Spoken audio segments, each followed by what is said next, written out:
Hello, and welcome back to the Authentic Creative, expanding your capacity to feel good. I'm really excited because today I am here with one of my dearest, and I say oldest, but not oldest, Oh, closest friends from way back. And this is Janine Wolf. She's a certified conscious connected breath coach trained in the foundations of rebirthing. She has breathed hundreds of children and adults in private and group sessions. Along with the breath, she combines sound healing, Reiki, and spiritual coaching to guide the practitioner to release what no longer serves, giving them the opportunity to let go of the past and experience the here and now. A lifetime of stress can be permanently released from the body and mind. And when we take a step back and truly find our breath, we learn more about ourselves than we ever thought possible. How are you doing, Janine? I'm doing great. I love that. I wrote that quote at the end. It came out of a session. It was I just love hearing it when you read that last bit because it's about the breath and you learn more about yourself then. But I'm doing great. I just today did some sound healing for some little TK 4 or 5 year old kiddos, about like 40 of them. So I have a lot of kid energy going. 40? Did you just say 40? And broken up into two. I was working with a woman who does yoga for children. And so we joined, and I was doing we did a little bit of breath, but not, a full breath session. But we mostly did sound healing and yoga and some breath together. It was very sweet. I love the fact that you work with kids and young adults because I think that's so needed. Yeah. And not everyone is inclined towards that. And it takes a really gentle, strong, centered, really caring, motherly person to give that kind of structure and space and healing that's so needed to younger people. It's Thank really you. beautiful that you're called to that. Yeah, and I don't know if it came from me having children or probably I kind of fell into it where mothers would come to me and say, "Can you do this with my children?" And I was like, "Yeah." But I hadn't really necessarily planned it, and then it just kind of felt really right when I started to do that. But it's amazing because they'll go back into their classroom or whatever, and I'll hear from a teacher or a parent like, "Oh, they were so much more focused after. They were so much more in their bodies. They were able to like listen." And so there is like markers that you can see even that at that early age of the benefits of the healing. Yeah, and I bet you wish you had had someone like you doing that for you when you were that age. Yeah, I mean, I got lucky to even do it when I did. I was pretty young in comparison to my other peers, but I commit nowadays. I mean, now that these children are being exposed to mindfulness and um, the healing powers within themselves at 5, 6, 7, 8 years old, my God, you know. Yeah. So when you first discovered breath work, was that the first thing you discovered, or was it meditation? No, breath was my first healing modality that I felt a profound like wow from. And from there, I think my journey of self-discovery and seeking spirit grew.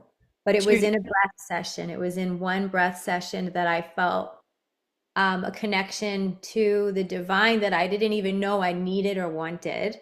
So it was even more impactful because it was like un uninhibited, no agenda. It just came. So it was like this very visceral, and I'll never forget it. And it was this amazing. I was 18 or 19 years old, and I was doing a retreat, and breath was one of the modalities that we were taught to do. Was that in Florida? Yeah, in Florida, and it was by a couple who I think they've since, I don't know if they're retired. They were already kind of older at the time, but they were direct, I'm going to say students or disciples, probably students of this man named Leonard Orr. And you can look him up on the internet. There's still a whole Leonard Orr, I think, foundation, and some people have trained specifically under him, but a lot of people don't know in the breath world about him. and he was a healer. And in the 70s, he was playing around with breath and was in a bath one day, breathing this way that I was trained to breathe and having these profound releases of fear and trauma. So much so that he thought something was in the bathwater. That's also, I think, goes in par with being in the 70s. He was like, what drugs am I, am I on?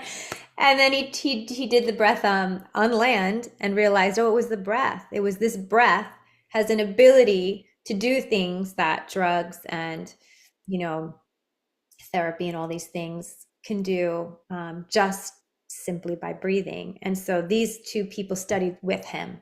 So I felt like I was getting kind of direct from the source, Right. knowledge. And then we did a lot in that retreat. And then at one point you facilitate it, and you're not allowed to be, to say you are equipped or certified to do it for others until you've gone through a series of self-discovery on yourself and clearing on yourself. And so we would do it underwater. We would study home births, videos of home births to kind of understand how we all kind of start in life, and through breath, what kind of stands we can take and what kind of stands we can reverse through breath, if that makes sense. Yeah, tell me more about a stand. So a stand is like something as early as, therapists will also often say between 4 and 5 years old, a lot of things happen and we take these quote unquote like stands in life. These, somebody's parents go through a divorce, there's a death in the family, or something as simple as you were told no and it really impacted you. We create these like belief systems that can kind of play out all the way into our adult life, whether we're conscious or not of it. But this breath work believed that happened even earlier, all the way up to our actual birth experience. Yeah. So, for example, somebody's birth, forceps were used, or there's back in the day ether in the room, or maybe one parent was there and one wasn't, or maybe there was you were feeling unwanted, or things that we can't speak yet, or our brain can't really analyze, but that beliefs kind of can begin even as early as then. Did some people that were doing this rebirthing smell the ether? Yes. Some people could feel a pressure on their body. Maybe they were stuck, or maybe there were forceps. They might feel like, and if there was a birth injury, ether would sometimes release out of people's skin as like as a detox. Detoxification, right? Yeah, right. And so it was this kind of incredible awareness that there's the brain and then there's the body brain. And the body brain holds memory and information and chemicals and injury memory. And when we breathe, we release it. And so it can come out in all different ways, and depending on what that particular person needs. So when you said that you breathed underwater, right? What was that? How did you do that? I know, and I want to do it again, and I miss doing it because I don't know anyone else that's really done it or familiar with it. But the idea is that you're breathing in a warm body of water to bring you back to the womb, essentially, because kind of a lot of the foundation of rebirthing is to get us back to kind of clear any birth trauma, that even if you had a beautiful birth, and most people believe that a beautiful birth is a home birth. Maybe it's a smooth transition from the mother into the water, or without any intervention. If any of us were lucky enough to either experience it ourselves, or like you have that as your birth for your children. So the idea is to kind of bring you directly into that womb space so that you can heal essentially those initial moments in life. So you're with a snorkel. Okay, got it. And you're breathing with the air in, but you're kind of being held by a practitioner, one or two. In my case, it was a male and a female to represent the divine feminine and the divine masculine. And you're just kind of held, and it's a quicker session because you don't want to really stay underwater for too long. And it's very powerful and quick. So it can be anywhere from no really more than 20 to 30 minutes versus like a real on land breath session that could go 45 an hour, even an hour and a half. And you're just kind of brought directly into facing fear. Some people are Mm. claustrophobic. Mm. Uh, you know, it just brings up even more intensely sensations in the Yeah, body. because you're allowing yourself to feel A bit, safe enough with those facilitators that you're trusting that are holding you and representing the divine masculine, divine feminine, to then like feel like you can actually go all the way back yeah, to your birth, and then anything that you took on in the womb, whether it stands or chemically or energetically or you're even in your DNA or ancestrally, like that has the opportunity to start to unravel itself. That's so deep. so deep. And then you come out of the water and you feel, rebirth. You feel like I have a new lens. I have a new, I can choose my journey now. I can choose the experience I'm going to have. And everybody often feels super present and awake and younger. And yeah, So you were 18 when you were doing 18, 19 when you did that? yeah, And I know. that's incredible to be that age and to have that deep of an spiritual experience and to rebirth at that particular age. It was amazing. And then I came out thinking everybody was going to want to do that or was doing that. And I Hmm. became aware very quickly that I was the only one in my college or my freshman year, I think it was my freshman year, that had done anything like that. So I left to do this work and I came back to school You were very, at George Washington? yeah, I was at George Washington. I remember feeling so different. And I came back and I was very aware of I was now a different person, Mm. but all these people were still the same. Yeah.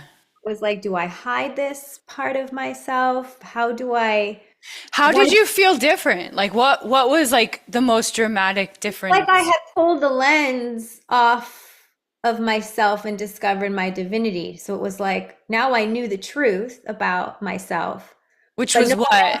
which was Well, that like at the time that I was like, it's morphed. I was a child of God. Now my relationship to God is even more deeper. I feel like I am one with with God. God. It was that kind of like a religious spiritual experience. And then I wanted to share it because that's what you want to do when you go through something like that. You just want to like be like, guess what I found out? And you can find out too. And nobody really, they wanted a drink and they wanted a party and they didn't want to have those type of conversations. And you And so, couldn't really explain it probably very we thought I'd be like easily. weird. It wasn't fun and cool to talk about. And it was just kind of like out there. And so I think I closeted a lot of it to try to kind of like I couldn't deny that I had felt it, but I also didn't want to feel like an outcast or separate Of course. from my peers. And so I kind of kept it on the down low. And then once in a while, like I had a boyfriend who I was comfortable enough to share it with. And I think I even kind of dragged him to do a retreat with me. He didn't have the same, he wasn't quite ready. I obviously was ready and didn't know I was ready. Was it My at the same spot, the same facilitators? Yeah, I would take my boyfriends. I'd be like, if you want to be with me, I need you to do this work You so got to that get with my breathwork facilitators. exactly. And some of them took to it, and often they were like, "Okay, that's good for you. I support you, but like, I'm not Mm, mm. interested yet in their lives. They weren't yet maybe looking for that." And then I would sometimes breathe like, my mom had also done the work. So with grown-ups, it felt I could be myself because they were more, doing the work. And we would have people over at my mom's house and we would do like, non just for free, but 10 people would come over and we would hold these group breath sessions at my house, or I would go to another adult's house so I could keep that kind of energy going Yeah. until eventually, that's why it's so funny, cut to like, what is it, 20 years later, it's funny for me to see, not funny, it's great, but it's interesting for me to see how prevalent now and how kind of understood and open people are to breath, to something that felt kind of like just weird, not even really existent. And now everyone's like, oh, there's breath work here, there's a yoga studio, there's breath work there, there's this, and and Hmm. it's so interesting You were that at the beginning of it. at the beginning of it, I felt like I was let in on a secret. That, What's yeah, so interesting about the rebirthing conscious connected breath work is that you say you can choose either. When you and I started working together, because you introduced me to it when I was in my 20s, and you said you can choose either your nose or your mouth. And I like that. I like that you can choose.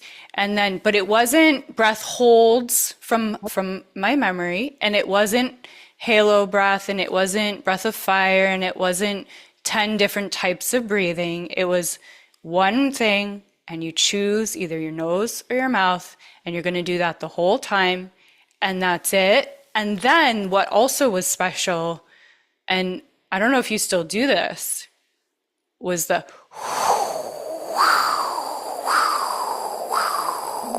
right?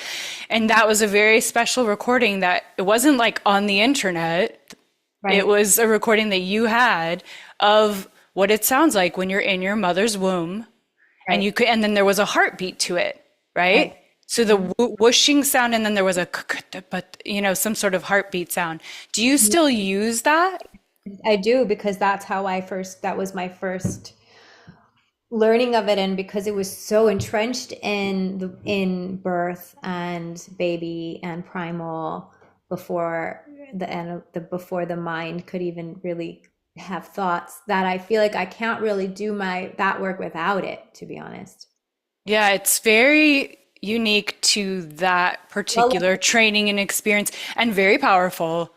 And mhm. I remember because your body, okay, not only does your body recognize those sounds intrinsically just in your whole being from being in your mother's womb, like your whole system recognizes it, but also when you start to do the work consistently, the rebirthing work with that sound, your body then recognizes it the second time you do it, the third time you do it, the fourth time you like, oh yeah, and you're dropped into Yeah. this is it. And I remember when you and I were facilitating group sessions together, I was just the Reiki master and you were the breathwork facilitator in West Hollywood. And my husband was there and in our apartment, and he would hear the sound, and that was not his breathwork training from London. They did it differently in his acting training, but he would hear the sounds, and we would go in and we would start to do it, and he would immediately start Sure. to go into tetany, where he would get the lobster claw hands,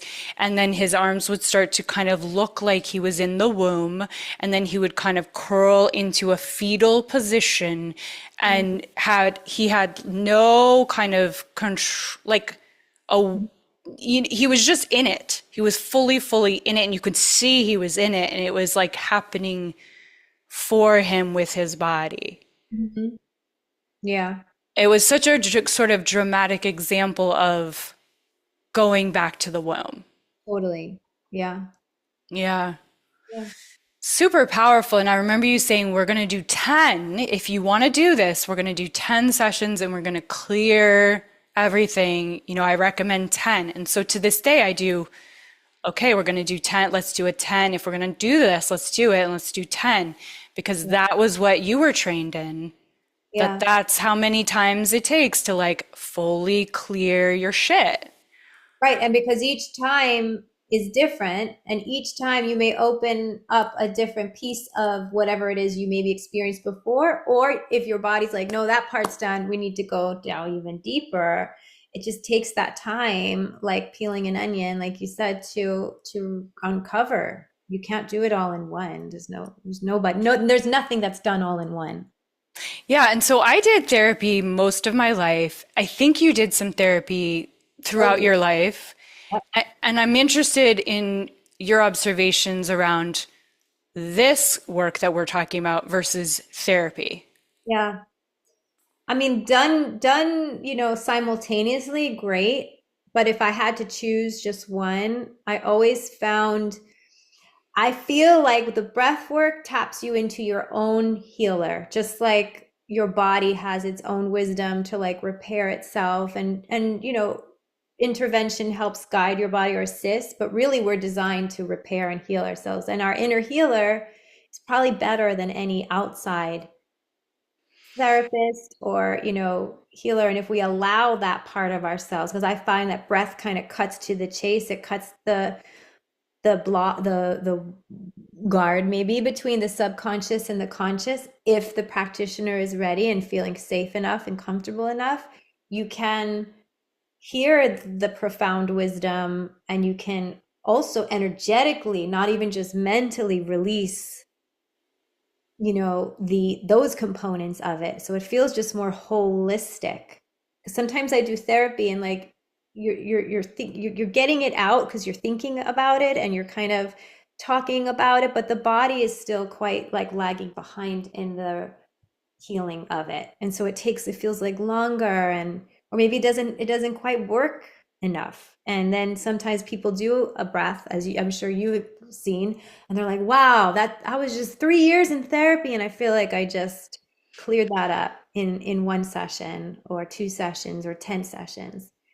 So a more Yeah. efficient, quicker route, it feels like. Yeah, I don't mean to, obviously, we're not knocking therapy No, by and any I means still because we've go both, yeah. use it. Yeah, I do believe it has its place, and I still use it, and sometimes I use it as a marker as to where I need to go in my spiritual work. So it's almost Hmm. like things will come up, observations or whatnot, and then I'm like, now I got to take it to the mat or the floor, and now Right. on it, and really get to the root of it and get it out. It's almost like Yeah. nicely together. I love that. I love saying that you use therapy to kind of let's see what's here on the table, let's get it all out like a smorgasbord and Mhm. decide, okay, this is what's up for me, this is what I'm working on, and then I'm going to take that awareness of what's gotten talked out. Because you're a projector in human design, and so I know a lot of projectors especially need to like be able to talk it out to Lift it up. people. But then Yeah. the breath work is like really that sort of integration. Oh, speaking of integration, Janine, talk to me, if you will, about like, so you do recommend the 10 sessions, and could be like twice a week, it could be once a week, it could be once every couple weeks, yeah? And Mhm. then there's the integration aspect. So would you want to speak to that? This integration aspect is so important with any sort of spiritual work, right? It's not just when you're on the mat. No. Are you talking about like literally in a session where people share about the experience after as a way to kind of integrate? Well, Because sometimes yeah, I've been, yes, that too, because I've had experiences where they don't give you that. yeah, and I have too, and I felt it was a weird and like when you go on this journey and then it's over and nobody's like, would anyone like to nobody shares, it almost feels like, oh, I was left hanging, or I'm kind of stuck in this place where I'm like half here and then I'm half in this journey. And I feel like the sharing kind of completes it Hmm. and processes it and helps you. Now was like the word you said, integrate it. Okay, so now that happened. Now I'm going to spend some time maybe journaling or sitting with it, seeing, checking in.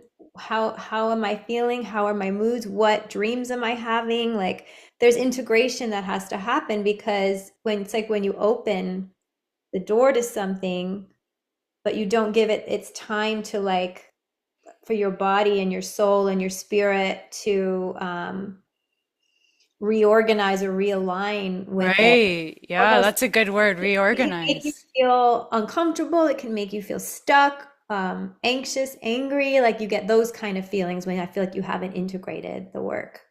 I remember when I was working with a certain facilitator and they would do these like mini sessions sometimes, and I would call you after the mini session a couple of times because we didn't have time to share at the end. and I was still in it, and I was very emotional Right. because for me, let's talk about emotion. Like for me as an actor, very in touch with my emotions, or maybe it's the other way around. Because I'm so in touch with my emotions, I needed to be an actor. I don't know what that is for you, but like breathwork for me is very emotional. Same. Yeah. It's very much about processing the unprocessed emotions that I can't go around all day long, every day processing everything that I'm experiencing and feeling Right. and responding and reacting to. So it's like I need to adult. And then when I have time, I'm going to set aside and carve out this time and I'm going to process my emotions. And then I'm going to come back a better person. Yeah. And I have bandwidth now that I can hear you, I can see you, I can hold space for other people. But I can tell for me, like if I haven't done a breathing in 5 days, 6 days, now it's going on 7, 8, 9 days, I start to really go, okay, I'm full. I'm full up. I am full. Yes. Tell me more about your experience with the I emotions. have the same experience as you because I've actually never experienced tetany, which I know I'm sure you've talked about on many other, but tetany is the way I explain it, is the way when you're breathing and your arms clench up like lobster claws, or you feel tingling, numbness sometimes in your jaw, other parts. It's usually like your body holding on to something, typically fear, worry, doubt, and then through the breath you release it. But I actually never felt that. I always just had emotional release to this day. I'm the same way. It's usually the first wave will be like a release of an emotion that has been needing and waiting to come out, just like waiting for the green light. And then underneath that, it's like, oh, I can start to kind of find out why was I needing that, or what do I need now? And I can then get to like almost like the wisdom. I get a lot of divine wisdom, I feel like, when I do breath, but that emotional release has really always been, and even when I breathe for long sessions and I'll have like, oh, there's one emotional release and then a little bit into the session. There's an even bigger one that was behind it. That's my way, my flavor, I guess, of doing it as well. Yeah. My kid's home from school. Okay, well, and so the emotional release is really important for both of us. And Yeah. what I find is that people don't, including myself, don't even necessarily realize how backed up they are. Literally, like you're backed up. Like if you have to go to the bathroom, you can feel that, but you don't realize that there's emotional Con- constipation Yeah. happening. Yeah. Yeah. And then you're in traffic and all of a sudden you're screaming, or there's Maybe hit all it. of these ways that it comes out. Right? Yeah. And you notice if you haven't done a breathing or even facilitating breath work helps me. Right. Yeah, because it puts you in the energy field of that space where you're like, okay, I can just, even if you don't, if like you're facilitating, you can feel your heart opening. You may know, okay, later tonight I might have a release, but like it's being, I guess it feels like it's being tended to. Like Yeah. you're not ignoring it. Yeah. And so this is something I was sharing recently is I don't think with AI and all of these systems that are coming into play now with technology, I don't think we'll ever, I hope Mm, that we'll never replace, I don't think anything replaces someone else holding space. I agree. And Yeah. so, like, I'd love to hear you speak to like just holding space. What does that even mean to you? Because we say it in the spiritual terms, but like, not everyone understands what that even means. Holding space to me, it looks like unconditional love of a letting, like just being held in a space where you're not judged. You're loved no matter what you've done or who you are or what you think about yourself, or you're not judged. There's compassion in the room. There's safety in the room, and permission to be all the sides of yourself, the good, the bad, and the ugly. That there's no one looking at you and thinking about you in any way other than with loving compassion. And I think holding space also means like I'm not worried for you, because I know I see the divine in you. So I know whatever this journey is going to look like for you, you're in great hands, not just from me, but from yourself. It's like a trust. I love that. I love how you said I'm not worried for you because so much of my early coping and ways of integrating life, let's just say, were so steeped in worry. Like that old kind of almost, I want to say like Catholic or Jewish kind of energy of if I love you, I'm going to worry about you. So I love that you say, I'm not worried for you. I'm holding space. I'm trusting you. I'm trusting your highest self. Yeah. Yeah. And I think that's where a lot of healers maybe aren't ready to hold space because they see someone in pain or releasing trauma and they think I need to stop that. I want to Mm, take that away. And it's like, no, you're gonna encourage them to go for it and go into it and to because there's trust. There's an understanding of who the healer in the room is, I think. And so nothing's scary and nothing feels like, off limits or too much or. I think that's a distinction between someone who's a space holder slash healer or light worker, whatever you want to call it, warrior of light. That is the distinction between that type of person and the type of person who's not called to this type of work. If Might be a they're, great friend. yeah, I mean, I am so grateful that not everyone has the same calling. Mhm. I think it's so like it's so special that you have a calling towards younger people. We need that. Not everyone has that calling.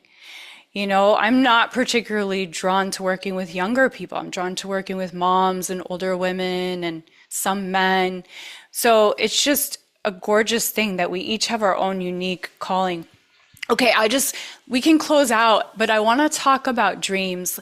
It's very interesting to me lately, the way that breathwork has been excavating dreams, because what I find with breathwork is that it's like an epic movie gets to play out in front of you, where I don't know if you have this, Janine, but and I've heard other people describe this, where I'll see almost like a life review.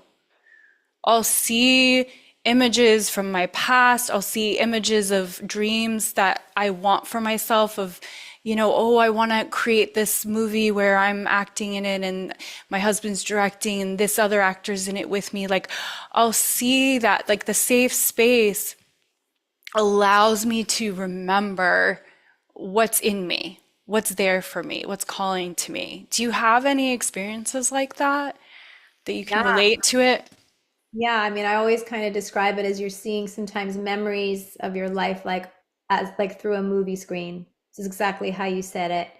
Um, but also of the future too. It's like these visions.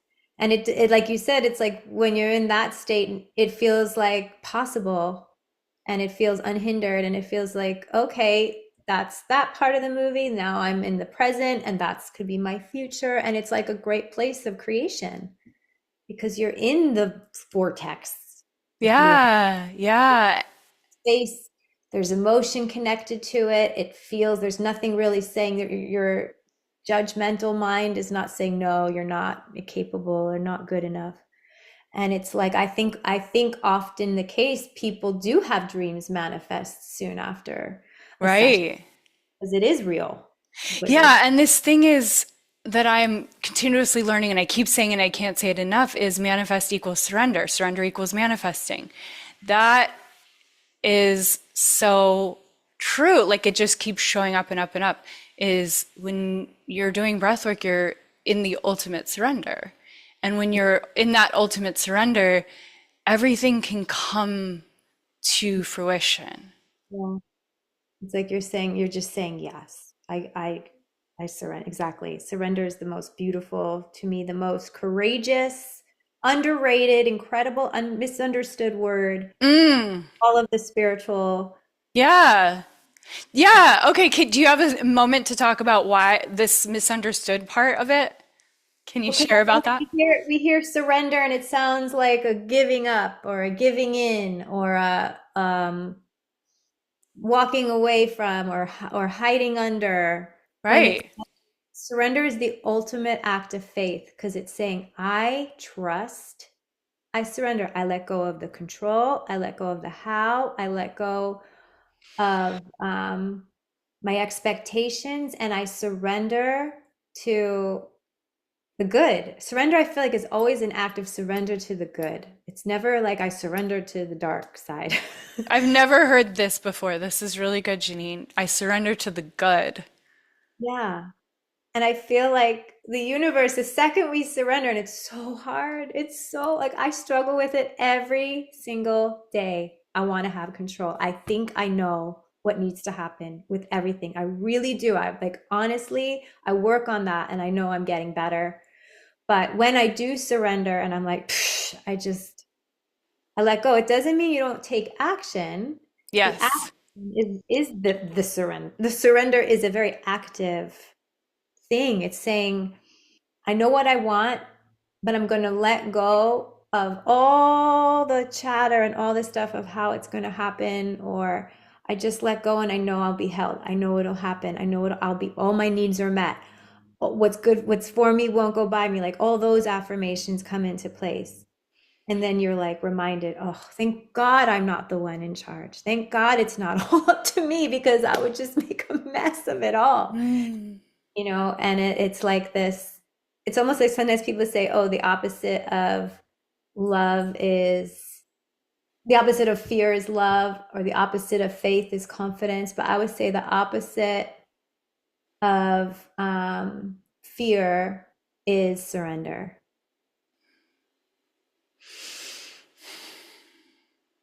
And you practice Buddhism. We've been practicing from the beginning 16 years ago. Is that another way? Is that, I mean, so Yeah, breathwork is like the foundation from when you were 18, and to this day, that's the through line for you. And then 16 years ago, chanting. And yep, so that is your other surrender, yeah? Like you take it totally. to the Gohanzen. Yeah, that's my daily, I would say that's like my daily meditation, or like, our daily practice to deal with the ins and outs. You can't, some people lay down and breathe every morning. I don't always have that um, time or space to do that, but I can chant. Chanting is probably my direct, yeah, Someone else who practices that also facilitates breathwork recently told me that she realized that chanting is breathwork. And because it's like I was like, yes! you have to take breaths because yeah, it is. It can feel like that runner's breath. It can feel like you have to take a breath in and then and your cheeks are getting flushed and it's physical and yeah, no, you're right. That's a great, yeah. So maybe they're one and the same in some ways, but one your eyes are open and the other one they're closed. And Yeah. just like, but I think you're right. I think it kind of leads to the same place. But yeah, I would Well, not give up one for the other, that's for sure. yeah, and I think they both require that discipline of let's keep it, because there's a conscious connected rhythm that you have to keep when you're chanting, It's repetitive and it might feel like this right, exactly, it's consistent and repetitive. right? Yep. And you're keeping that cycle of the breath through the voice. So it's a version of breath work. And I only just freaking came to that realization like yesterday. It's like, wow. And often they both do the same thing. They make you look younger and your skin glows after, they both kind of have that outward appearance. And you can also get divine wisdom, while well, for sure, realizations and things. Yeah. Well, I want to talk to you more about the Marianne Williamson work that you've done too, but I don't know if you have time. With the Course in Miracles, or Yeah. Didn't you get deep into that? I did. I've always been a seeking spirit. So I've been into a lot of different things. I would say chanting the longest for sure. Feels like probably going to be the longest. But yeah, I was into A Course in Miracles through, I didn't study with Marianne Williamson, but I was involved in going to groups that studied A Course in Miracles. And of course, her work a lot of it is about interpreting A Course in Yeah, Miracles. yeah. That's what I mean. Yeah. Yeah, about the Christ within. I think ultimately it's talking about how we are Christ essentially. That's, I feel Which like is that's, the experience you had when you were a teenager with breathwork. Is yeah. that, yeah. It was an awareness that it was there, and it was this comforting, like beyond father, beyond mother, warm. In that point in my development, my only frame of reference was probably like a picture of Jesus. So it showed up to me like that. But then through my work of understanding what that was, I understood now on a deeper level what that means to me. I am that. Do, Yeah. do you find any sort of, this is another podcast episode, but but I'm just curious about your, Judaism and how that's informed all of this and Yeah. with God and your relationship to spirituality. Yeah, I find like is it called Kabbalah, the Jewish Hmm. mysticism? Hmm. I find that there's a lot in there that I've studied a little bit, but I'd love to even know more because I feel like there's a through line there. I like it's very scientific. It feels very Buddhist, like as without, so within kind of understanding it. I feel like it explains a lot of things through nature and how to understand it kind of in a way that feels practical and, not like so biblical, maybe. Um, and I feel Jewish. I definitely, even though I practice Buddhism and all these other things, I do feel that it's important, at least for me, to understand my reason why I came into this incarnation culturally Jewish. My ancestors are Jewish. Some of them have survived the Holocaust. I'm not a real religious person as a Jew. I don't necessarily follow the holidays or do all the traditions. But there is definitely a part of me that still wants to learn more, I would say, about the connection between Judaism and Buddhism. And I feel like it's probably just seeped into you through yeah, your probably dad, maybe mostly your dad. my dad, yeah, and my grandparents. Hmm. Yeah. And my husband is Jewish, similar to me, but again, like he has that lineage as well. And there's a reason why we chose to marry and live out that shared. So if you're feeling like you're not trusting and you're trying to control, is there anything in Judaism that is in your system that you find yourself thinking about or coming back to, or is your relationship with God have to do with Judaism at all?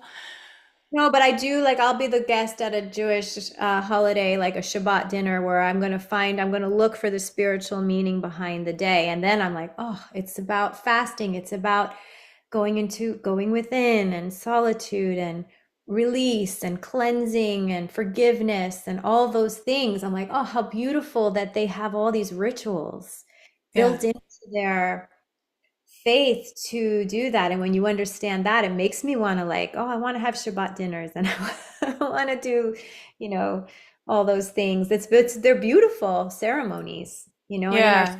daughter's school, they built a huppah, not a huppah, Sukkot. They're doing Sukkot, so they built a sukkah, and it was just interesting. It wasn't about you not it's not all Jews at my school, it's very mixed, but it was interesting to understand like what is that and why. And it all kind of, I mean, like Joseph Campbell said, there's a through line to all religion, and it's nice when you find that, and it kind of makes it all feel like unified and not separate and divided. Yeah. It feels like truth. And it feels just like, yeah, that's the truth. Yeah. Exactly. I'm so grateful that our souls found each other when they did. I know. I'm gonna. Okay. I love I love your just watching you from when you were before, always a healer, always a Reiki, always in the healing arts, but watching you just really just step into it so beautifully and confidently, and watching it grow and grow and grow. It's just like it's so cool. So cool to know you the before, during, after, like to be a witness. Guys, Janine has seen me through everything, okay? Everything. I mean, literally everything. Yeah. And Well, and vice versa. So, I can't wait to be at your home I will soon. see you soon. See you in a couple weeks and be with your girls, your magical girls, and your beautiful dog, and your wonderful husband, and your gorgeous, gorgeous, gorgeous home, and chant in front of your Buddhist altar with you and sing your girls to sleep. I just love you so much. Too, Mama. Keep And at it. thank you for this. And I hope that you guys got some beautiful aha moments or some validation from this conversation. If you're interested in healing or breathwork or chanting or spirituality or religion, any of these things about helping ourselves to expand our capacity to feel good and being an authentic creative. So keep tuning in because we're going to have so much more goodness. If you're curious, there's a lot more conversation Janine and I have had previously on the podcast, 2 or 3 other times. So you can go back and listen to those. And Janine, you are facilitating sound baths, you're facilitating breath work. Where do you tell us what you're doing? Where you want people to, do you want them to email you or find you on your Yeah. website? I mean, I'm based in California, but I can do things remotely. You can find me on my website at Janine, Janine Wolf, like the animal, coaching.com. I do various events. I'm doing an event in Santa Monica, December, I think 5th, in a really beautiful space. There's going to be like people making healing wellness tonics, and I'm working with a woman who does hypnosis visualization, and I'm leading breath and sound. I work with children. I do privates. If you have a child that you feel like could really benefit from some of this healing work, especially in the tweens and teens, like I'm your person. That generation really needs this kind of self-love care most, Yes. like right now. Yes. Yeah. Awesome. So And please, at Breathe with Janine on Instagram, at Breathe with Janine. okay, so I'll put it all in the show notes. You guys can go to the show notes and click on those links and find Janine and ask her questions or just book a session with her. Reach out to her, reach out to me. We're here for you. Love you guys. Can't wait to see you soon. Bye.